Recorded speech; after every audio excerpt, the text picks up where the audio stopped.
নমস্কার, আজকে শেয়ার করব মাসি বাড়ি যাওয়ার ভিডিও। ঢাকা থেকে পদ্মা সেতুর উপর দিয়ে ৮ ঘন্টার রাস্তা চলে গেলাম ১.৫ ঘন্টায়। তো এটা শুধু সম্ভব হয়েছে পদ্মা সেতুর জন্যই। যারা পদ্মা সেতুটা নির্মাণ করেছে তাদের অনেক অনেক ধন্যবাদ। তারপরে এই যে পদ্মা সেতুর উপর দিয়ে অল্প সময়ের মধ্যেই চলে আসলাম মাসি বাড়ি। ভীষণ ভালো লাগলো। আর এসেই আমার মেয়ে বড়ই পাড়তে চলে গেছে। ও আগে থেকেই বলেছিল, মা আমি নিজে হাতে গিয়ে বড়ই পারবো। তো বড়ই পাড়ছিল আর ভীষণ আনন্দ পাচ্ছিল। তারপরে এই যে মা মেয়ে বড়ই কুড়ালাম। তো ছোটোবেলার দৃশ্য মনে হয়ে গেল, এরকম সবাই বড়ই গাছে ঝাঁকি দিলে আমরা এরকম বড়ই কুড়াতাম। তো যাই হোক, অনেক ভীষণ ভালো লাগলো, কি বলবো। তারপরে এই যে দেখেন কতগুলো বড়ই হয়েছে। তো তারপরে খাওয়া দাওয়া শেষ করে আমরা সবাই হাঁটতে গেলাম। এখান দিয়ে গরুর ঘষি ভেঙে রাখছে। তারপরে এই যে সুন্দর একটা রাস্তা দিয়ে আমরা হাঁটছিলাম, পাশ দিয়ে সারি সারি কলা গাছ আর সবুজ ঘাস। ভীষণ ভালো লাগছিল এই জায়গা দিয়ে হাঁটতে, এত সুন্দর পরিবেশ। তো ঢাকার মধ্যে থাকলে তো এরকম সুন্দর পরিবেশ বোঝা যায় না, গ্রামে আসলেই বোঝা যায়। তো আমার ছেলে আবার কলা গাছের একটু ভিডিও করছিল। এগুলো হচ্ছে সাগর কলা। তো এখান দিয়ে অনেকগুলোই সাগর কলা গাছ আছে। আর এগুলো হচ্ছে গরুর ঘাস। তো ঘাসের পাশে দাঁড়িয়ে একটু ভিডিও করলাম। আর এখানে আছে সারি সারি তাল গাছ আর খেজুর গাছ, মানে সব মিলিয়ে অসাধারণ পরিবেশ। তো অনেক আনন্দ করে হাঁটছিলাম। আর তারপরে আমরা শাক ছিঁড়লাম সবাই মিলে।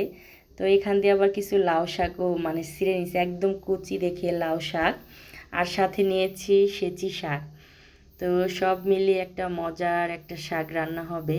তো সবাই মিলে আমরা শাক ছিঁড়ে চলে আসলাম বাড়িতে। তারপরে আমার ভাইয়ের বউ কচু পাতা ছিঁড়ে নিয়ে আসছে। আর এই কচু পাতার মধ্যেই সেচি শাকগুলো ভরে একদম কুচি কুচি করে কাটবে। তো আপনারাও শিখে নেন নতুন পদ্ধতি, কিভাবে ছোট শাক বড় শাকের মধ্যে ভরে কাটতে হয়। তো খুবই ভালো লাগলো এই দৃশ্যটা। তো যাই হোক, তারপরে এই যে আমার ভাতিজা আমাকে ফুল গিফট করলো। এটা হচ্ছে টগর ফুল। মাসিদের বাড়ি অনেক অনেক ফুল গাছ আছে। আর সকালবেলা ঘুম থেকে উঠে একটু গাঁদা ফুলের সাথে ভিডিও করে নিলাম। আর এটা হচ্ছে আমাদের মাসিদের কালী মায়ের মন্দির। তো এখানে প্রতি বছরই পূজা করে, মায়ের মন্দির একটু ভক্তি করে আসলাম। আর এটা হচ্ছে আমার মাসিদের কাঠবাগান। তো বাগানের ভিতর দিয়ে হেঁটে যাচ্ছিলাম, চাতালে যাব মাসিদের।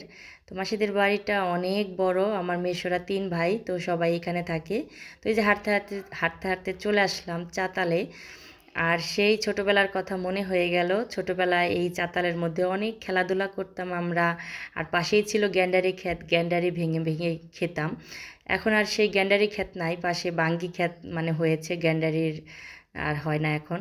তো যাই হোক, তারপরে এই যে চাতালটা একটু ভিডিও করলাম। দেখেন চাতালটা কতটা বড়। আর এই চাতালের মধ্যেই ছোটোবেলায় আমরা খেলাধুলা করতাম সব সময়। তো যাই হোক, আর এই যেখানে ছিল গ্যান্ডারি ক্ষেত, এখন আর গ্যান্ডারি বনে নাই, এখন বনেছে বাঙ্গি। তো বাঙ্গিগুলো ভালো হয় নাই।